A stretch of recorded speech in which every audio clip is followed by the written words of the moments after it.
Here are the top stories for today, January 19, 2021. Companies that fail to settle their tax obligations will not be able to operate.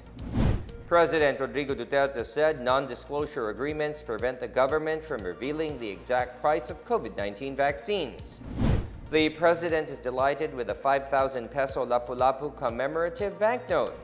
And a bored lawyer finds himself doing a TikTok.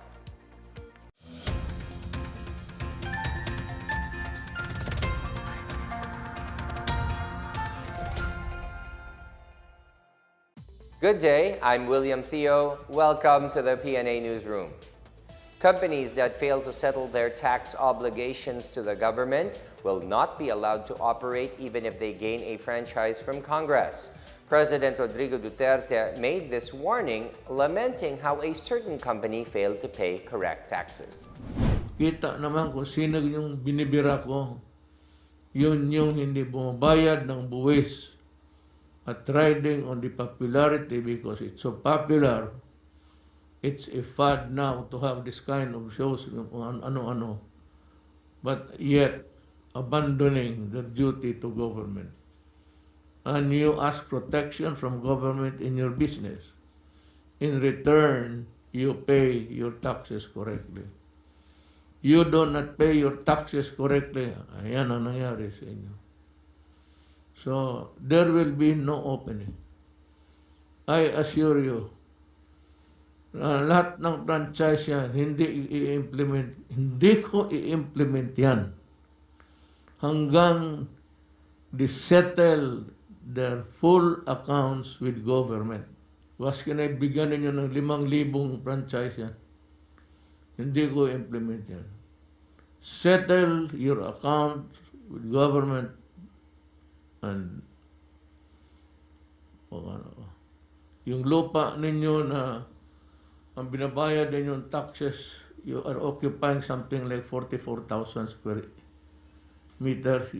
Nasa sinabit ninyo na bapa ng lupa is 4 hectares. President Rodrigo Duterte said non-disclosure agreements or NDAs prevent the government from revealing the exact price of COVID-19 vaccines from suppliers. Despite being bound by NDAs, the president allayed concerns that there would be anomalies in vaccine procurement. The government aims to secure 148 million doses of COVID-19 vaccines from several companies to inoculate an initial 50 to 70 million Filipinos this year. Every negotiation, ibang agreement na naman yan. Does not involve money. But one thing is certain, you cannot divulge the contract price agreed upon. They cannot reveal the price kasi it will resort na malugi yung ibang. In some countries, malugi sila. In ibang countries, hindi pare-pare. Walang magic dyan. Kaya sabi ko nga kayo mga doubting Thomases, kung gusto ninyo, kayo na lang. I-surrender namin lahat yung ang super what we have accomplished. You can form a committee or create a committee by a body. Tingnan ninyo, ang labas-labasan, ganun rin. Meanwhile, Duterte ordered vaccine czar Carlito Galvez Jr. to ignore congressional probes and just proceed with the government's vaccination plan. Galvez, who was also present in the meeting with cabinet members, also assured that the vaccine supply deal is clean. No, I'm telling now, General Galvez, yung game plan niya, sundin niya, with or without the investigation, proceed and implement what we plan to do. Kasi pinagpaguran nun. Never mind about the investigation. Kasi mas lalong matagalan tayo. Kung nandyan na yung bakuna magdating na. Wala po tayong hinahawakan ng pera. Ang pera po, ang magbibayad po, bangko. Alam po natin ang transaksyon ng bangko, talagang malinis po yan. Kung hindi po tayo roon na tinatawag nating corruption because of the World Bank integrity at saka po yung Asian Development Bank. President Rodrigo Duterte honored the bravery of the soldiers who died in a helicopter crash in Bukidnon. The president was saddened by the troops' death, but recognized them for their heroism. He vowed to posthumously confer on them the Order of Lapu-Lapu. It is a national order of merit given to officials and personnel of the government and private individuals in recognition of invaluable or extraordinary service. Killed in the crash were Lieutenant Colonel Arnie Arroyo, Second Lieutenant Mark Anthony Caabay, Sergeant Mervin Bersabe, Airman First Class Stephen Agarado, Sergeant Julius Salvado, Sergeant Jerry Ayokdo, and Sergeant Jamel Sugalang. Saka yung mga na-crash na chopper, Philippine Air Force sa Bukidnon. I would have wanted to go there. I thought sa isang kampo lang. Yung pala napadala na sa mga yung labi nila sa mga pamilya nila. So I decided to forgo the trip. But just the same, let me express my deepest condolences sa mga asawa ninyo. And I share your grief. Alam ko kung gaano na lang ganun ang sakripisyo ng sundalo para sa bayan nila. They died heroes. He died a hero. They died heroes. And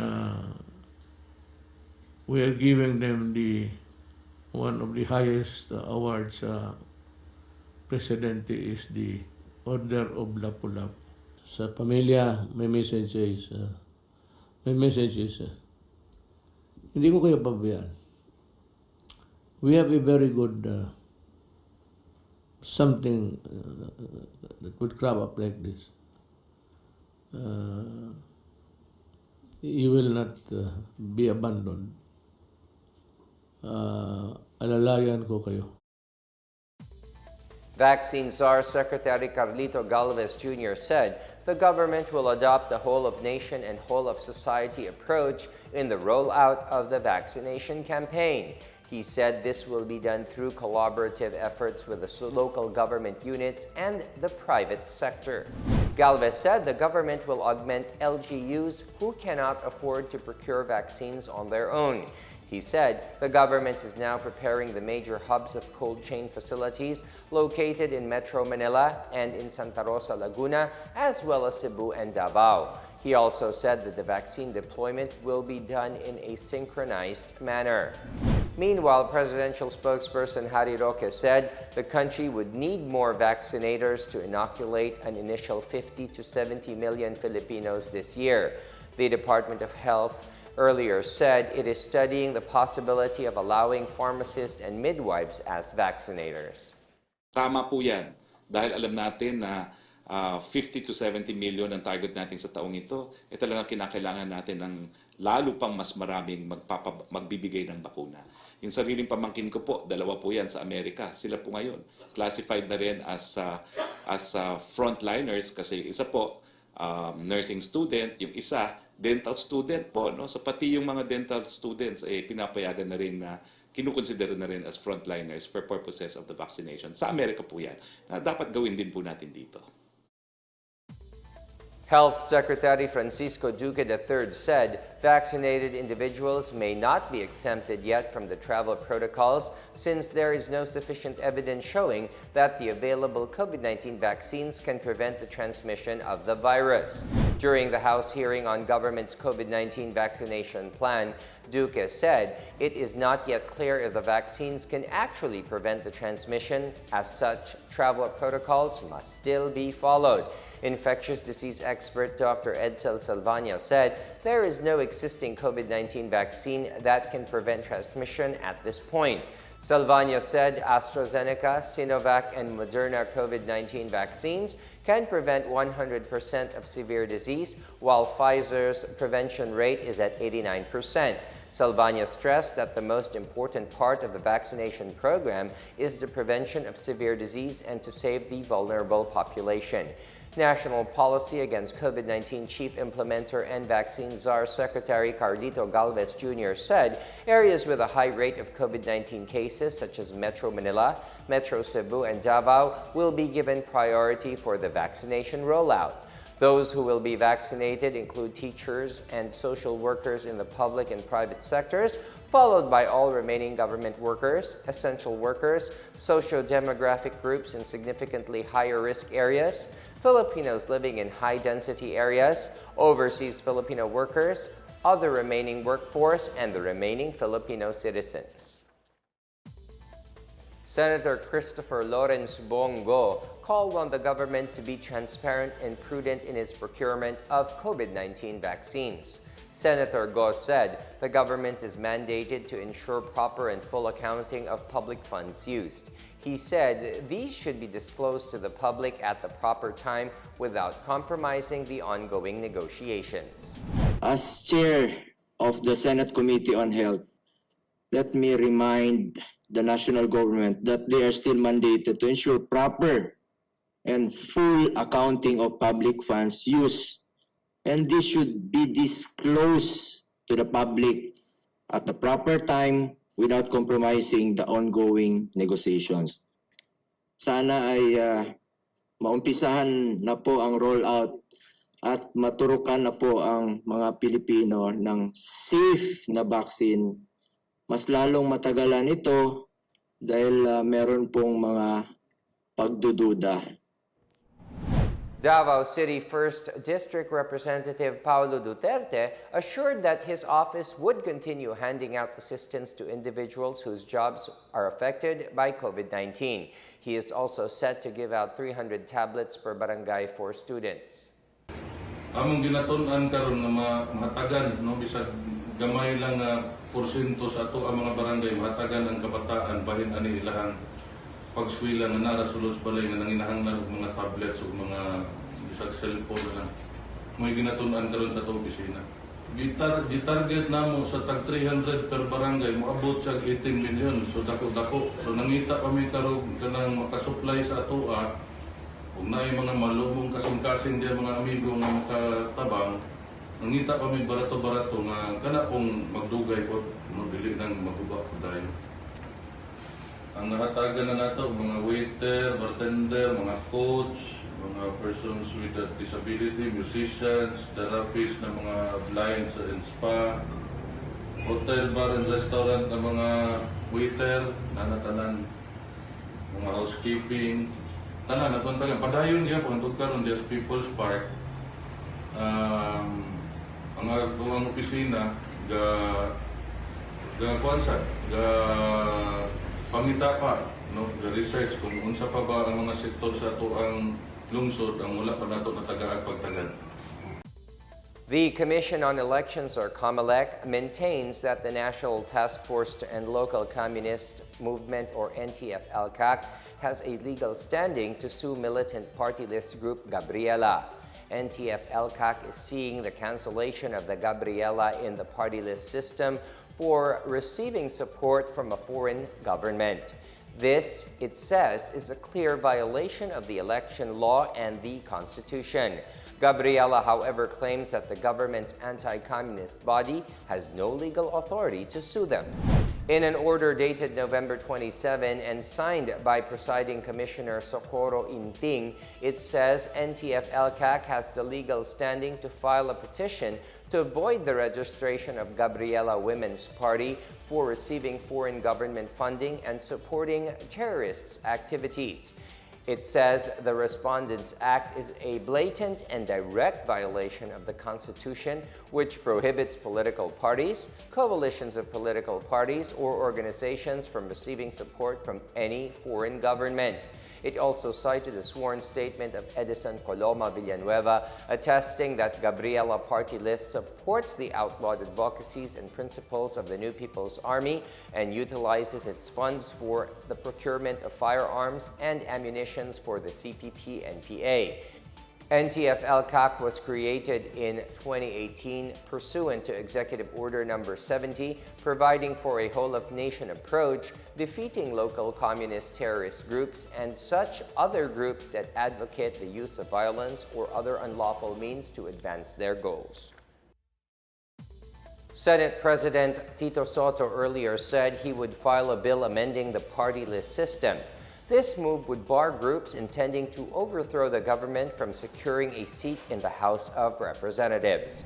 Soto said President Rodrigo Duterte has urged Congress to look at the Constitution because he wanted the party list system amended and he wanted issues with the Communist Party of the Philippines, New People's Army solved. Soto said a bill is being crafted in the Senate to ensure that only marginalized representatives and groups not working for the overthrow of government would be qualified to join the party list race. He said President Duterte himself suggested to amend some provisions in the Constitution to ensure that those who are working for the communists would be barred from having a seat in Congress. Are you in favor of limiting party list groups in the Congress? Let us know the opinions of some of our kababayans here in our Boses ng Masa.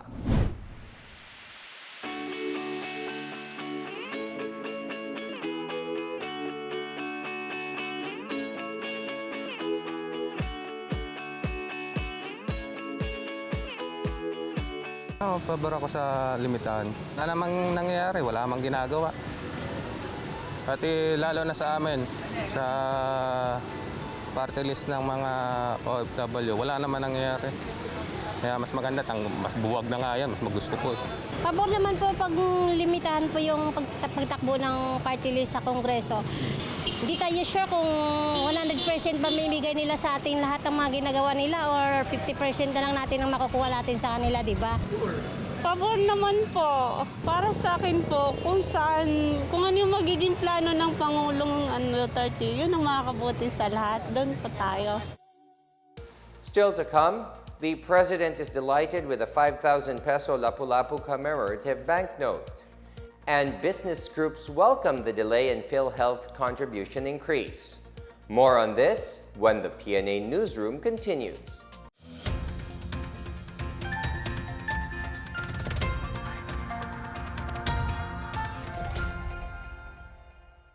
Pangalagaan ang sarili laban sa Coronavirus Disease 2019. Hanggat maaari, umiwas sa mataong lugar. Iwasang hawakan ang ilong at bibig, maging malinis sa katawan at ugaliin ang wastong paghuhugas ng kamay. Takpan ang ilong at bibig kung uubo o babahing. Umiwas sa mga taong nagpapakita ng sintomas ng coronavirus disease gaya ng lagnat, ubo at sipon. Magsuot ng face mask kung kinakailangan. Basta't sama-sama at laging handa. Kaya natin to. Isang paalala mula sa DOH, PCOO, KBP at ng himpilang ito.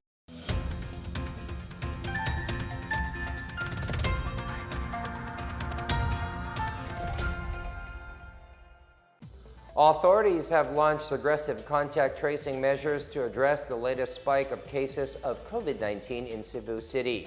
More on this and other news from the provinces from Marita Moahe. The Cebu City Emergency Operations Center assures that aggressive contact tracing and extraction efforts continue to contain the transmission of COVID-19 despite the double-digit spike in new cases daily. Dr. Catherine Echevarre, medical head of the EOC's contact tracing cluster, noted that despite the surge of cases in Cebu City, all positive cases are accounted for and being isolated. The EOC coordination with the barangays and the contact tracing teams played a huge role in extraction efforts. On Sunday, this city recorded 44 new COVID-19 cases, bringing the number of its active cases to 613.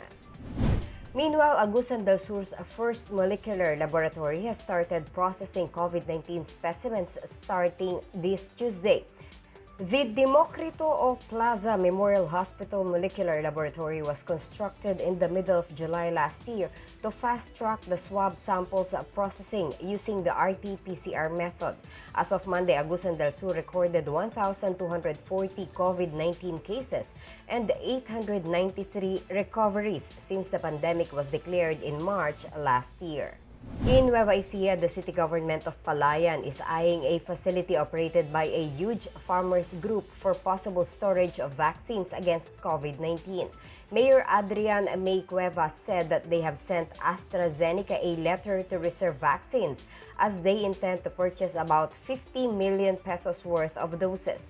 Cuevas said the city government has created a committee that will create rules and regulations on the vaccine rollout, which includes lawyers, physicians, the City Social Welfare and Development Office, and the Katipunan ng mga magsisibuyas ng Nueva Ecija.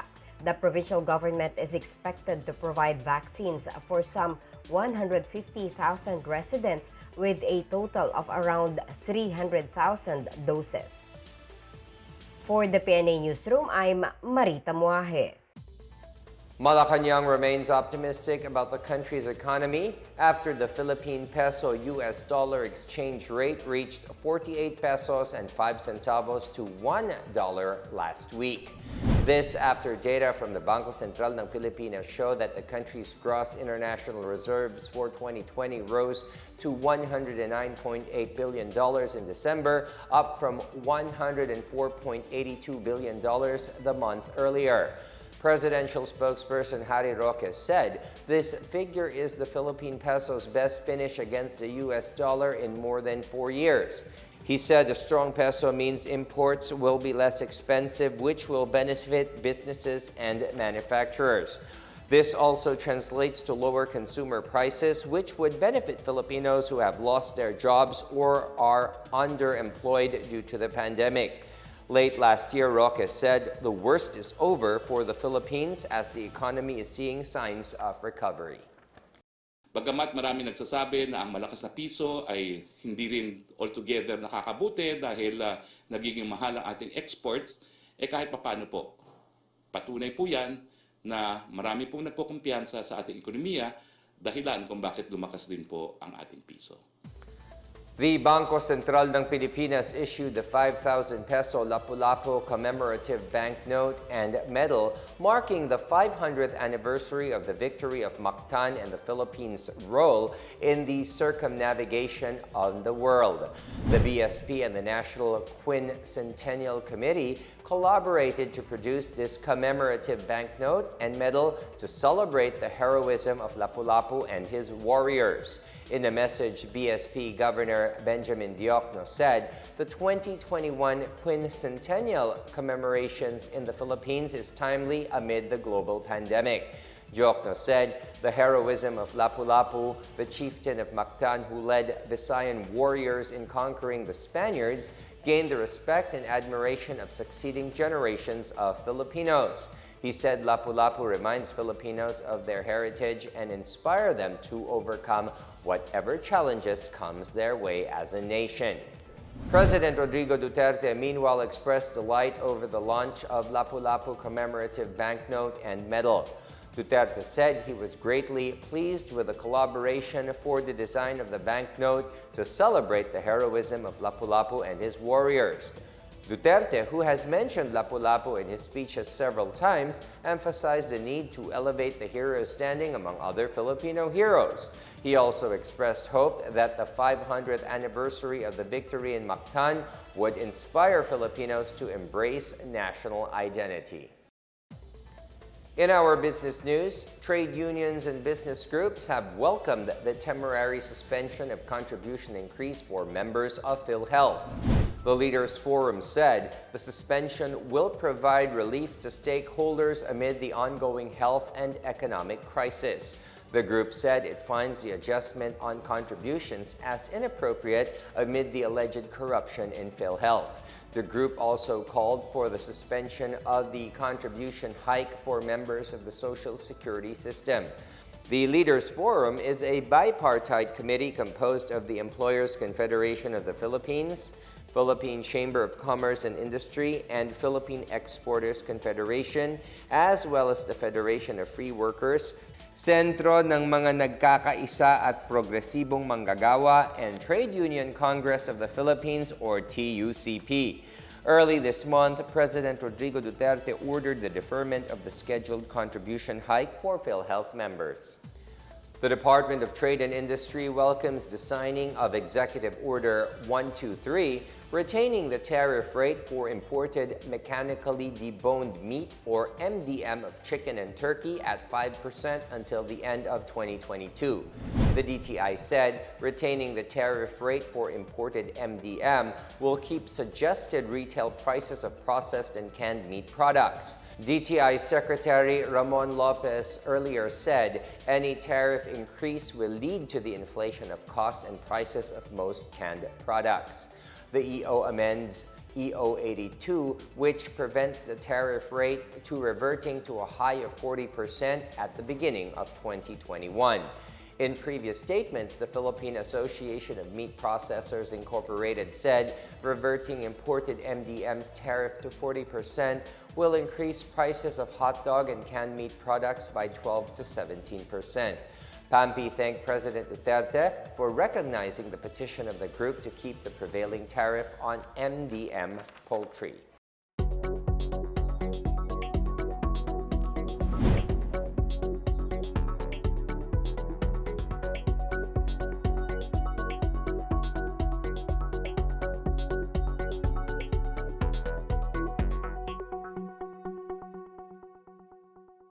Up next, let us take a look at the government-owned food park in Ilocos Norte.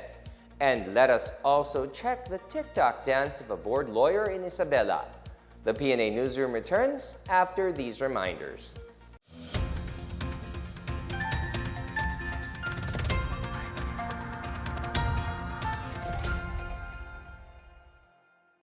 Alamin ang mga dapat gawin sa lugar ng trabaho laban sa coronavirus disease 2019. Ang mga kumpanya ay dapat magbigay ng face mask sa kanilang mga empleyado. Bukod dito, magbigay kaalaman din patungkol sa COVID-19. Siguraduhin malinis ang kapaligiran. Maglagay ng sabon at hand sanitizer sa mga palikuran. Siguraduhin ligtas at nalutong maigi ang mga pagkain sa kantina. Obserbahan ang kalusugan ng mga empleyado at katrabaho.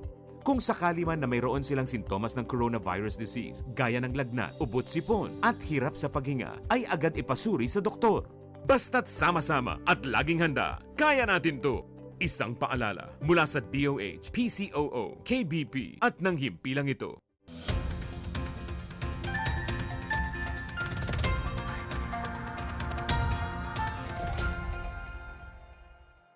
The Department of National Defense has terminated its accord with the University of the Philippines, barring the military and police from entering its campuses. This as the DND addresses the recruitment of youth and students into the communist terrorist movement.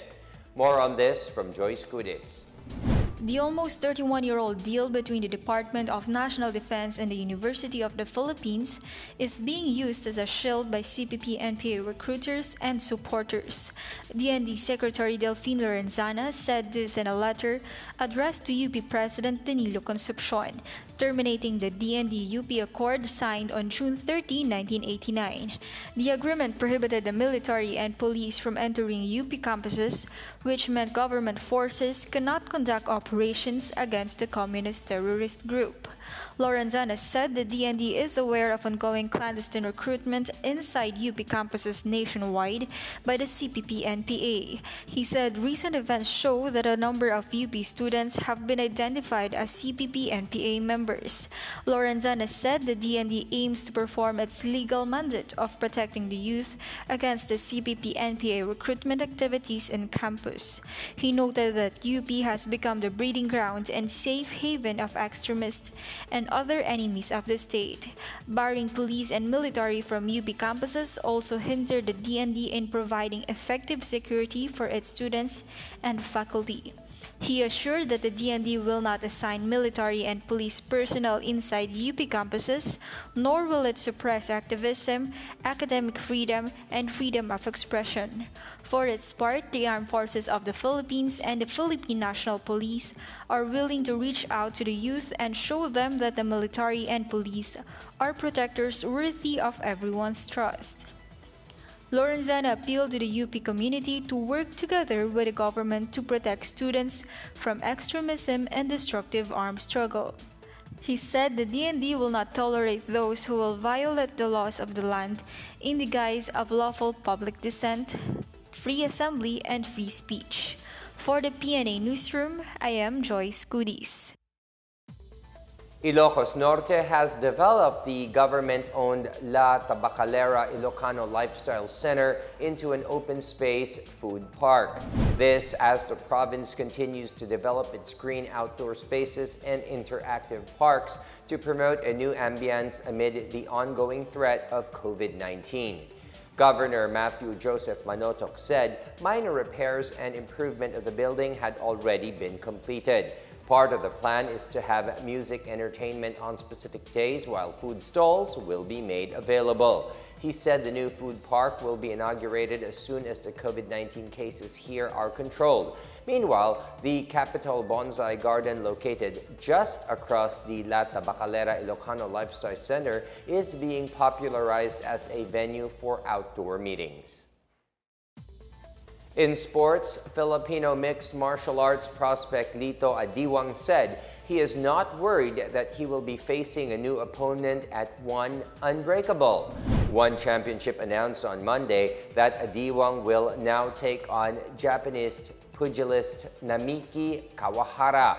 Adiwang's coach Team Lakay pillar Mark Sangyao bared that the camp of Hexigetu, Adiwang's original opponent, encountered some problems that prompted him to pull off the fight. Kawahara, who is making his One debut, holds a record of 7 wins, 4 by knockout and 2 by submission, 3 losses and 2 draws with 1 no contest.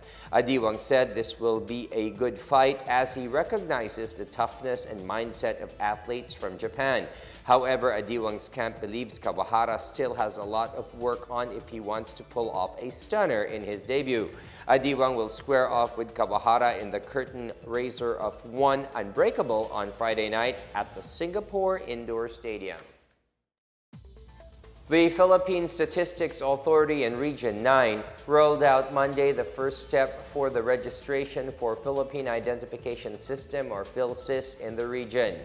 Mayor Maria Isabel Climaco Salazar became the first registrant of the PSA Step 1 registration for the PhilSys in Zamboanga City. The PhilSys registration involves 3 steps: registration of demographic information, gathering and capturing of biometrics, and the issuance of PhilSys number and identification cards. PSA 9 Chief Statistical Specialist Conrad Sontiliano said the government will prioritize barangays with the most reported number of low-income families and those without internet access. Salazar called on the public to cooperate with the implementation of the PhilSys, which is mandated under Republic Act 11055. A lawyer who joined social media app TikTok out of boredom won a dance challenge promoted for law practitioners in the country. Lucky Damasen won the final round of the online TikTok dance challenge after earning the nods of judges led by presidential spokesperson Harry Roque last year. Fellow lawyer Daniel Carpina, who previously dominated the preliminary stages, won second place, while lawyer Catherine Sarte from Bohol came in third. Damasen, an integrated bar of the Philippines Isabela chapter president, said he suddenly felt extremely bored when the pandemic struck in March last year. To gain a following, he developed a branding featuring him wearing luxury clothes and accessories. He also hired backup dancers, a director, producer, and trolls to drumbeat his dances. Dalmasen is a member of the Musta Attorney Facebook page, which has about 20,000 members. He calls himself a socially immersed lawyer who has dedicated his life fulfilling his advocacy to help less fortunate people.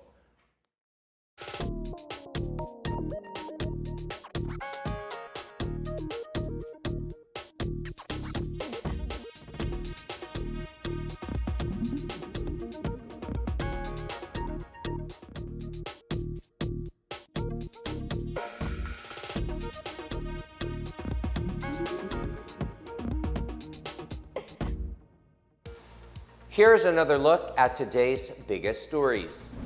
Companies that fail to settle their tax obligations will not be able to operate. President Rodrigo Duterte said non-disclosure agreements prevent the government from revealing the exact price of COVID-19 vaccines. The president is delighted with a 5,000 peso Lapu-Lapu commemorative banknote. And a bored lawyer finds himself doing a TikTok.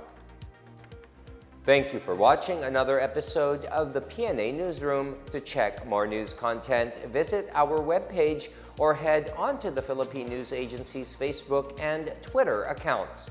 For more stories about the government and how it serves Filipinos, look for these hashtags in all of our social media platforms and websites. We are shown on the pages of the PCOO and its attached agencies. Also, watch us on television on PTV4 and IBC 13. And that's your daily dose of the biggest stories that you need to know from the PNA Newsroom. We tell stories that inspire change. I am William Theo. Good day to everyone.